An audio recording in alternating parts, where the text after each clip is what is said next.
Movie की शुरुआत में हम इस मूवी के हीरो सेंग्यू को देखते हैं, जो कि देखने में बेहद ही गरीब लगता है। वास्तव में वो गरीब होता भी है। पैसे से वो एक राइटर है और उसके पास इतने भी पैसे नहीं है कि वो अपना भरपेट खाना खा सके। इसके माँ बाप दुनिया से जा चुके हैं और जब इंसान के पास पैसे नहीं होते तो उसका कोई भी दोस्त नहीं होता। यही हाल सेंग्यू का भी है। इसके पास घर का किराया देने तक के पैसे नहीं है, लेकिन ये सब प्रॉब्लम के बावजूद उसकी मेन प्रॉब्लम ये है कि ये 6 महीने से नहीं सोया है, क्योंकि ये जब भी सोने की कोशिश करता है तब इसके सपने में एक राक्षस आता है और वो इसे मार देता है। इसलिए सेंग्यू सोने से डरता है। एक दिन सेंग्यू स्क्रिप्ट लिखते समय सोच रहा होता है कि उसे अचानक से नींद आ जाती है और वो सपने में देखता है कि वो किसी मेट्रो से जा रहा है। तभी वहां पर राक्षस आ जाता है और वो उस मेट्रो में छेद करके सेंग्यू को पटरी पर बुरी तरह से घसीटता है, जिससे सेंग्यू की मौत हो जाती है और फिर से वो अपने सपने से बाहर आ जाता है। अब जैसे ही वो फिर से स्क्रिप्ट लिखने की कोशिश करता है तभी उसके दरवाजे पर कोई नॉक करता है। पूछने पर पता चलता है कि ये उसका मकान मालिक है और वो ऐसा दिखावा करता है जैसे कि वो उसके लिए कुछ खाना लेकर आया है, लेकिन सेंग्यू उसकी चाल समझ जाता है और वो खिड़की से कूदकर भाग जाता है। सड़क पर चलते चलते उसे वही सब लोग याद आ रहे होते हैं जिन्हें उसने अपने इस सपने के बारे में बताया था और सब लोगों की राय उसके बारे में अलग अलग होती है। भागते हुए उसे काफी भूख लग रही होती है, तभी उसे स्ट्रीट्स स्टॉल दिखाई देती है। इसके पास इतने भी पैसे नहीं थे कि वो एक एग पेन केक खा सके, इसलिए वो एगलेस पेन केक ऑर्डर करता है। वो उसकी हालत देखकर समझ जाता है और वो फूड स्टॉल वाला उसके लिए अंडे वाला पैन केक बनाने लग जाता है। इतनी देर में पेन केक बन रहा होता है तब वो सेंग्यू अपने सामने वाली शॉप में एक लड़की को देख रहा होता है। उसका नाम हुआर होता है। वो उससे सालों पहले अपने दोस्त के साथ मिला था, जिसमें वो अपने कॉन्सर्ट में पहला सॉन्ग प्ले कर रही थी और उसे उसकी आवाज और खूबसूरती बेहद पसंद आई थी और वो उसे मन ही मन बेहद चाहता है। लेकिन अपने गरीब होने की वजह से उसकी कभी हिम्मत नहीं हो पाती है कि वो ये बात उसको बोल दे। इतनी देर में उसका पैनकेक तैयार हो जाता है।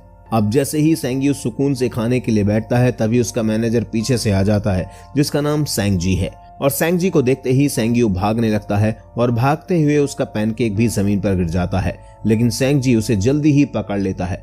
अब ये दोनों रेस्टोरेंट में बैठे हुए होते हैं जहां पर सेंगजी नूडल्स खा रहा होता है और वो उसे डांट कर कहता है कि तुमने इस कॉन्ट्रैक्ट की इज्जत तक नहीं की है, जिस पर सेंग्यू उसे अपनी प्रॉब्लम बताता है कि वो सो नहीं पा रहा है, जिस वजह से वो स्क्रिप्ट लिखने पर कंसंट्रेट नहीं कर पा रहा है। इन सब बातों को सुनकर सेंग्जी को कोई फर्क नहीं पड़ता। वो तो उसे 10 दिन में अपना काम पूरा करने का ऑर्डर देकर वहां से चला जाता है। इसके बाद सेंग्यू जैसे ही अपने घर पर आता है तो वो देखता है कि उसके घर का सारा सामान गेट के बाहर रखा हुआ है और गेट पर ताला लगा हुआ था। इसका मतलब ये होता है कि उसके मकान मालिक ने उसे घर से बाहर निकाल दिया है। अब सेंग्यू अपनी स्क्रिप्ट लिखने के लिए एक रेस्टोरेंट में बैठा हुआ होता है, लेकिन भूख लगने की वजह से वो कंसंट्रेट नहीं कर पा रहा होता है। तभी उसको नींद आ जाती है और हम देखते हैं कि अब सपने में वो राक्षस उस रेस्टोरेंट के अंदर भी आ चुका है और वो सेंग्यू की गर्दन को एक जंजीर से घोटने की कोशिश करता है और उसके सर को टेबल पर देकर मारता है और इसी तरह से सेंग्यू फिर से सपने में मर जाता है। अब सेंग्यू की जैसे ही आंख खुलती है तो वो देखता है कि उसका लैपटॉप गायब हो चुका है, यानी उसका लैपटॉप चुरा लिया गया है। सेंग्यू को अपने सपने और हकीकत में कोई भी अंतर नजर नहीं आ रहा होता है और इन सब से दुखी होकर सेंग्यू अपने मैनेजर सेंगजी को मैसेज करता है कि वो सुसाइड करने जा रहा है और वो बिल्डिंग भी हुआर की शॉप के सामने वाली चूज करता है। और जैसे ही वो कूदने वाला होता है तभी वहां पर फूड स्टॉल वाला वो आदमी आकर उसे बचाता है और उसे खाने के लिए पैनकेक देता है और साथ ही वो उसे एडवाइस भी देता है कि जब भी तुम्हें सपने में ऐसा कुछ दिखाई दे तो तुम्हें सपने में बोलना है, आई एम ड्रीमिंग। ये सुनकर सेंग्यू खुद को थोड़ा मोटिवेट करता है और वो अपने फोन को बेचकर अब अपने लिए कुछ खाने का इंतजाम करता है और वो खाना लेने के लिए फूड स्टोर में जाता है। वहां पर जाकर खाना चुराने की वो कोशिश करता है, लेकिन अपना इरादा जल्द ही बदल देता है जब उसे पता चलता है कि वो कैमरे की नजर में है। इसके बाद वो खाना लेकर उस फूड स्टोर से बाहर आकर खाने लगता है। तभी उसको लगता है कि जैसे हुआर उसके पास आई है, लेकिन वो जानता है कि ये उसके लिए एक सपना है और तभी हुआर एक राक्षस में बदल जाती है और वो उसे उठाकर मारने लगती है। ये सब उस फूड स्टोर की एक लड़की देख रही होती है और उसे लगता है कि शायद सेंग्यू को अटैक आया है, इसलिए वो पुलिस को कॉल कर रही होती है। अब जैसे ही वो राक्षस यू की बॉडी में तलवार घुसा देता है तभी सेंग्यू को उस फूड स्टॉल वाले आदमी की बात याद आ जाती है और वो सपने में बोलता है, आई एम ड्रीमिंग। इतना कहते ही वो राक्षस गायब हो जाता है, लेकिन सेंग्यू को मारी हुई तलवार अभी भी सेंग्यू के पास होती है। इससे पहले कि पुलिस वहां पर आती, सेंग्यू वहां से भागकर एक पार्क में जाकर बैठ जाता है और वो उस तलवार को बेचने का सोचता है। नेक्स्ट डे जैसे ही सेंग्यू तलवार बेचने जाता है तो वो देखता है कि काफी लोग उसको खरीदने में इंटरेस्टेड हैं, जिससे वो समझ जाता है कि उसके हाथ काफी महंगी और एंटीक चीज लगी है और उसका प्राइस भी बहुत ज्यादा है। सेंग्यू तलवार को बहुत ही ऊंचे दामों में बेचने के लिए एक अच्छी सी शॉप पर जाता है और वो उसे $20,000 में बेचता है। उन पैसों को जल्दी खर्च करने लग जाता है।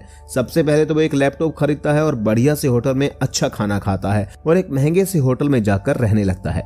अपने लुक को भी चेंज करने के लिए वो दाढ़ी बनाता है, जिससे उसका लुक काफी अच्छा लगने लग जाता है और इसके साथ ही वो काफी सारी नींद की गोलियां उस होटल रूम में लाता है, जिससे कि उसको नींद आए और वो सपने में जाकर वापस से कोई महंगी चीज लेकर आए।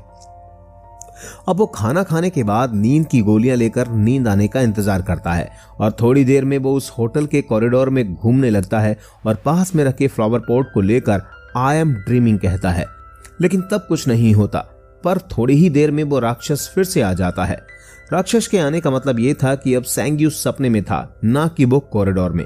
राक्षस उस पर वार करने लग जाता है और इस बार राक्षस के हाथ में सोने की कुल्हाड़ी होती है और इस लड़ाई में सेंग्यू को बहुत ज्यादा चोट आ रही होती है। अब जैसे ही राक्षस उसके पेट में वो सोने की कुल्हाड़ी मारता है, तभी सेंग्यू आई एम ड्रीमिंग कहता है और वो अपने बेड पर आकर गिरता है और उसके साथ में वो सोने की कुल्हाड़ी भी होती है। सोने की कुल्हाड़ी को भी वो दुकान पर बहुत ही अच्छे दामों में बेच देता है और उन पैसों को भी उड़ाने लग जाता है। सेंग्यू उस होटल में जाकर एक नया प्लान सोचता है। वो काफी सारी म्यूजियम की किताबें लेकर आता है और उन्हें देखकर सोचता है कि ये सब चीजें उसके सपने में आनी चाहिए, इसलिए वो सबसे महंगी और एंटीक चीजों को देखकर सो जाता है। और जब वो सपने में जाता है तो वो बहुत ही महंगे म्यूजियम में होता है और सभी चीजों को देख रहा होता है और साथ ही वो उस राक्षस के आने का इंतजार भी कर रहा होता है। और अब जैसे ही राक्षस आता है तो उसके हाथ में इस बार मशीन गन होती है, जो कि सैंग्यू के प्लान के मुताबिक नहीं होती। राक्षस गोलियां चला रहा होता है। सैंग्यू उन गोलियों से बच रहा होता है और इधर उधर भाग रहा था।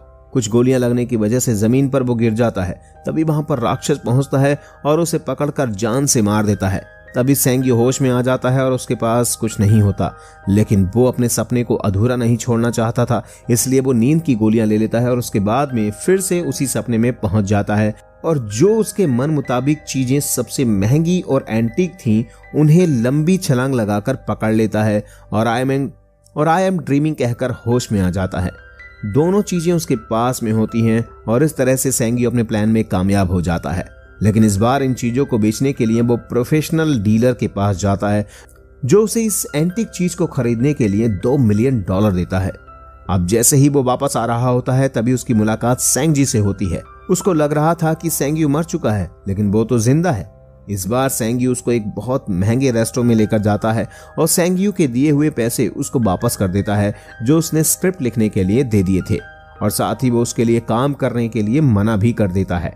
इसके बाद वो सीधे हुआर के पास जाता है और उससे पूछता है कि क्या तुम मुझे जानती हो। हुआर उसे पहचानने से मना कर देती है।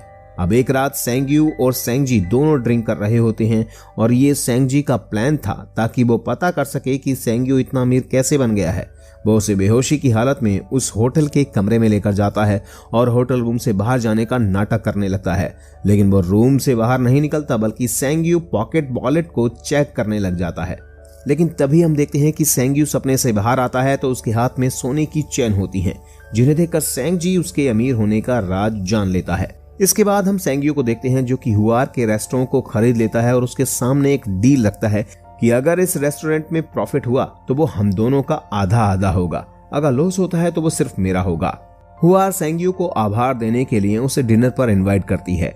डिनर करने के बाद सेंग्यू जब अपने होटल में जाता है तो सेंगजी उसकी बॉडी को प्रोटेक्ट करने के लिए वहां पर बैठा हुआ होता है।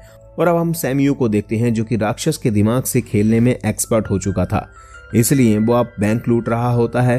और देखा जाए तो वो काफी ओवर कॉन्फिडेंट हो चुका था कि वो अब जो भी चाहता है उस चीज को आसानी से लूट सकता है, और ये सारे सपने उसके अकॉर्डिंग चल रहे होते हैं और उसने अपने दिमाग को पूरी तरह से अब कंट्रोल करना सीख लिया है। और वो राक्षस भी अब उसका कुछ नहीं कर सकता क्योंकि वो अब उसे मुंहतोड़ जवाब देना सीख गया है।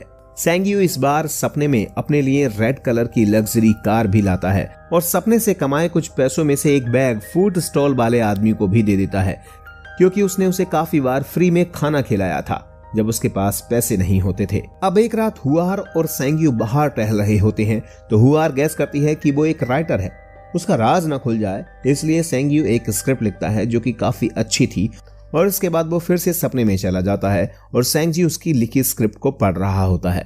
स्क्रिप्ट काफी इमोशनल होती है और जब सेंग्यू सपने से बाहर आता है तो वो सेंगजी को उसकी स्क्रिप्ट पढ़ते हुए रोते हुए देखता है। इस पर सेंग्यू उसे कहता है कि स्क्रिप्ट बहुत अच्छी है और अगर हम इसको मार्केट या डायरेक्टर को बेचते हैं तो हमें काफी सारे पैसे मिलेंगे। इस बार सेंग्यू सपने में एक बेहद ही अजीब सी जगह देखता है जहां पर वो एक बूढ़े राजा को देखता है। अभी उसकी नजर उसके पेट पर बंधी सोने की बेल्ट पर पड़ जाती है और जैसे ही सेंग्यू उस बेल्ट को निकालने की कोशिश करता है तभी उसकी उंगलियां जलने लग जाती हैं, लेकिन वो हार नहीं मानता और इस बार उसके पेट से उस सोने की बेल्ट को निकाल लेता है। इसके बाद हम हुआर और सेंग्यू को उसी टेरेस पर देखते हैं जहां से कभी सेंग्यू सुसाइड करने वाला था। तभी सेंग्यू हुआर को क्रैकर शो दिखाता है जो उसने स्पेशली हुआर के लिए ही प्लान किया था। इसके बाद वो फिर से सपने में जाने का सोचता है, लेकिन इस बार उसका मन नहीं था, लेकिन फिर भी वो सोने के बाद सपने में देखता है कि वो खाली बिल्डिंग में है और वहां पर उसे एक आदमी दिखाई देता है जो कि उसका हम शक्ल था और वो आदमी धीरे धीरे खत्म होने लग जाता है। सेंग्यू जल्दी उस सपने से बाहर आता है और वो देखता है कि उसके शरीर पर काफी जले हुए निशान हैं। अब वो सलाह लेने के लिए उस फूड स्टॉल वाले आदमी के पास जा रहा होता है, तभी रास्ते में एक गाड़ी आती है और गाड़ी से कुछ लोग निकलते हैं। सेंग्यू के फेस पर कपड़ा डालकर उसे किडनैप कर लेते हैं और अब जैसे ही उसके चेहरे से कपड़ा हटाया जाता है तो हमें दिखाया जाता है कि उसे बदमाश डीलर चैंगजी ने किडनैप किया है जो कि उसके लिए एक बहुत ही बड़ी रकम की डिमांड करता है।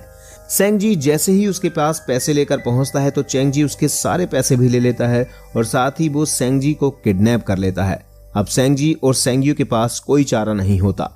दूसरी तरफ हुआर सेंग्यू के लिए परेशान हो रही होती है क्योंकि वो उसका फोन नहीं उठा रहा होता है, इसलिए वो उसे ढूंढते हुए होटल पर जाती है। तभी वहां पर दो आदमी हुआर को भी किडनैप कर उसी जगह पर ले जाते हैं जहां पर सेंग्यू था। साथ ही हमें चैंगजी का म्यूजियम दिखाया जाता है जो उसने लूट कर बनाया था।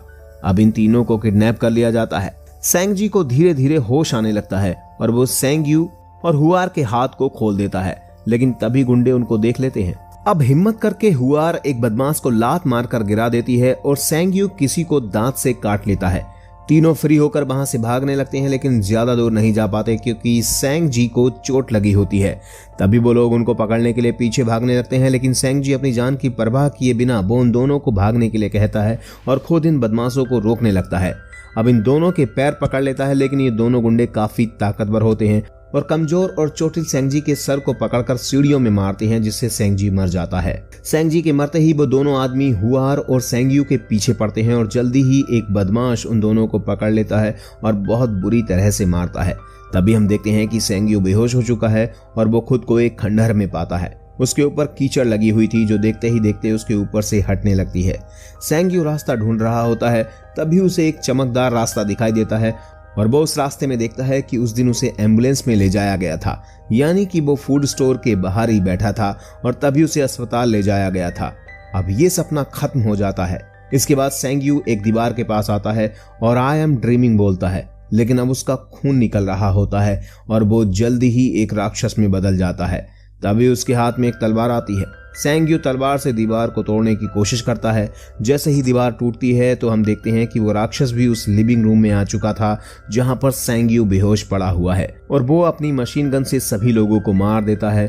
और जैसे ही सेंग्यू मरता है तभी हम देखते हैं कि वो सारी चीजें जो वहां पर रखी थी सब चीजें गायब होने लग जाती हैं, उसके सामने से भी और उन अमीर लोगों की तिजोरियों से भी। अब सेंग्यू सपने से बाहर आने की कोशिश करता है और खुद को स्टोर के बाहर पाता है, यानी जो भी अब तक दिखाया गया था वो एक बहुत बड़ा सपना था। लेकिन इस बार हुआर उसको पहचान जाती है क्योंकि उसने उसे अपने कॉन्सर्ट में देखा था। उसकी हालत को देखकर वो उसे खाना खिलाती है और उससे कहती है कि उसने उसकी लिखी हुई कहानी पढ़ी है।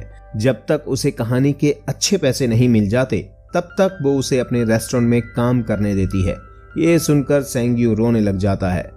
अब वो अपनी लाइफ से सेटिस्फाइड होता है और खाना ऑर्डर करने के लिए फूड स्टॉल वाले आदमी के पास जाता है। वो आदमी उसके दिए हुए पैसे लौटाता है और अपने पेट पर वो निशान दिखाता है और सेंग्यू को बताता है कि उसे भी ऐसे सपने आते थे, लेकिन उसने अपने लिए एक आरामदायक जीवन जीना उचित समझा। तभी हम देखते हैं कि सेंग्यू के पीछे वही खंडर दिखाया जाता है जो कि मूवी के लास्ट में दिखाया गया था। दोनों बात कर रहे होते हैं, तभी हम देखते हैं कि वो दानव यानी राक्षस पीछे ही खड़ा होकर ये सब चीजें सुन रहा होता है और ये मूवी यहीं पर खत्म हो जाती है।